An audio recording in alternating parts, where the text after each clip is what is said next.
Summer ఇన్సైట్స్కి స్వాగతం. ఈరోజు ఒక భావోద్వేగమైన కథని చెప్పుకుందాం.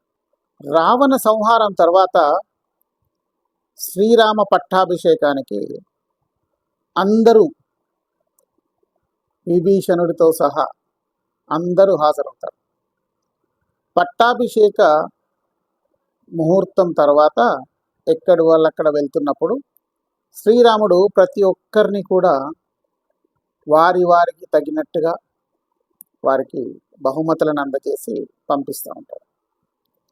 అంగదుడు వచ్చి నేను వెళ్తున్నాను అని చెప్పినప్పుడు రాముల వారు చాలా భావోద్వేగానికి గురవుతారు. ఎందుకంటే వాలి చనిపోయిన తర్వాత అంగదుడిని తన పుత్రుడిలాగా భావిస్తాడు. అందరూ వెళ్ళిపోయిన తర్వాత ఆంజనేయ స్వామి ఆయన వెళ్తానని అనడు, వెళ్ళమని చెప్పే మనస్సు కూడా శ్రీరాముల వారికి లేదు. కాబట్టి ఆంజనేయ స్వామి అక్కడే ఉండిపోతాడు.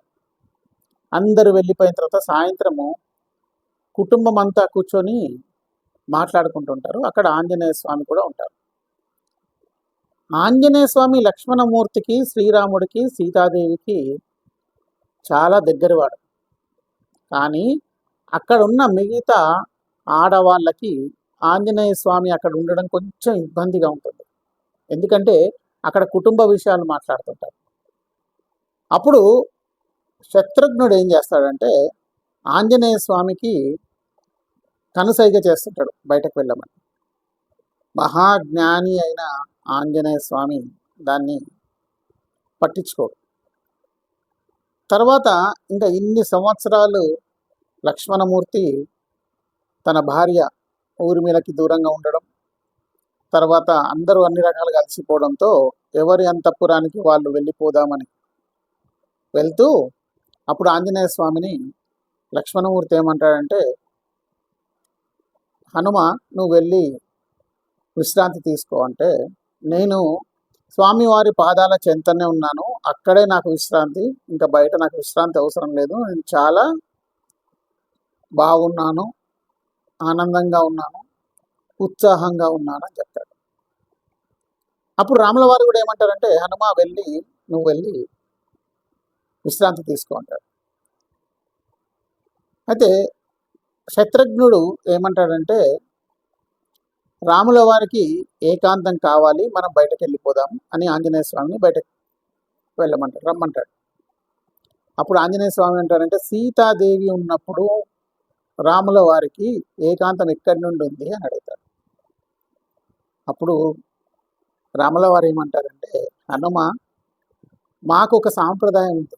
ఏంటంటే నేను సీతమ్మకి సింధూరం పెట్టాను, ఆ సింధూరం వల్ల ఆవిడ నాతో పాటే ఉంటుంది, నేను ఎక్కడ ఉంటే అక్కడ ఉంటుంది, ఆవిడకు ఆ అధికారం ఉంది అంటాడు.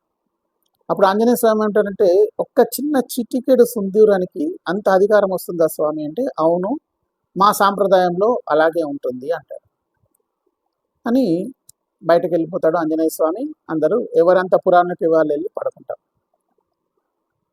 తెల్లారి లేచిన తర్వాత రాజా ఆస్థానానికి రాముల వారు ఏం చేసినప్పుడు అక్కడుండే వ్యాపారులంతా వస్తారు. వచ్చి అందరూ రాముల వారికి ఆంజనేయ స్వామి మీద ఫిర్యాదు చేస్తారు.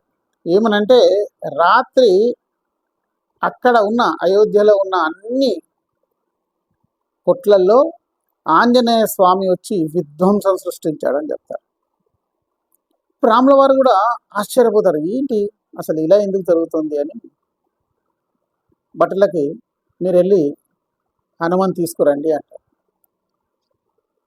వాళ్ళు బయటకు వెళ్దామని వెళ్ళే సమయానికే అప్పుడు ఆంజనేయ స్వామి లోపలికి వస్తుంటాడు.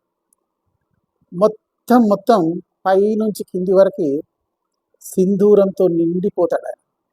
ఆయన అడుగు వేస్తుంటే కుప్పలు కుప్పలుగా సింధూరం పడుతుంది. అది చూసి సభలో ఉన్న వాళ్ళంతా నవ్వుతుంటారు. రాముల వారు కూడా ఆశ్చర్యంగా చూస్తుంటారు, అసలు ఏంటిది అని. అప్పుడు లక్ష్మణమూర్తి ఏమంటాడంటే, హనుమ ఏంటిది, ఏం చేసావు నువ్వు అసలు, ఇది మీ వానర దాంట్లో ఏమన్నా సాంప్రదాయం ఉందా ఇది అంటాడు.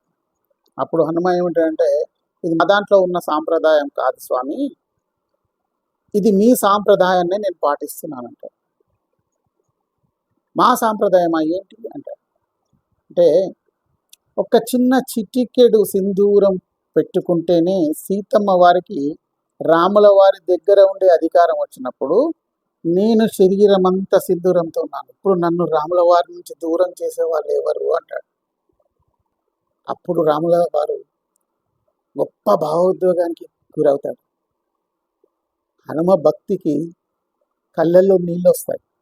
ఆ పక్కనే నిలబడ్డ భరతుల వారు కళ్ళల్లోంచి నీళ్లు ధారగా కారిపోతుంటాయి, ఏడుస్తుంటాడు. పక్కనే ఉన్న శత్రుఘ్నుడు అడుగుతాడు, అన్నయ్య ఏంటిది అని. భగవంతుని దయతో నేను ఆయనకి తమ్మునిగా పుట్టాను, కానీ ఆయన తన మనస్సులో అన్నయ్యని నింపుకొని, అన్నయ్య కొరకు అంత గొప్ప వీరుడు ఒక్కడిగా వెళ్ళి లంకని దహించేసి అక్కడ కొన్ని వేల సైనికులను చంపేసిన వాడు, ఏ శస్త్రము ఏ అస్త్రము కూడా తాకని మహావీరుడు, ఆయన యొక్క మొత్తం ఆ శౌర్యాన్ని ప్రతాపాన్ని అన్ని వదిలిపెట్టి అన్నయ్య ప్రేమ కొరకని అంతగా లొంగిపోయి మొత్తం ఒంటి నిండా సింధూరం పూసుకున్నాడు కదా. నిన్ను తమ్మునిగా ప్రపంచం గుర్తుపెట్టుకుంటుందేమో, కానీ యుగాలు ఉన్నంత వరకు హనుమని రామ భక్తుడిగానే కీర్తిస్తారు అని చెప్తారు. జై శ్రీరామ్.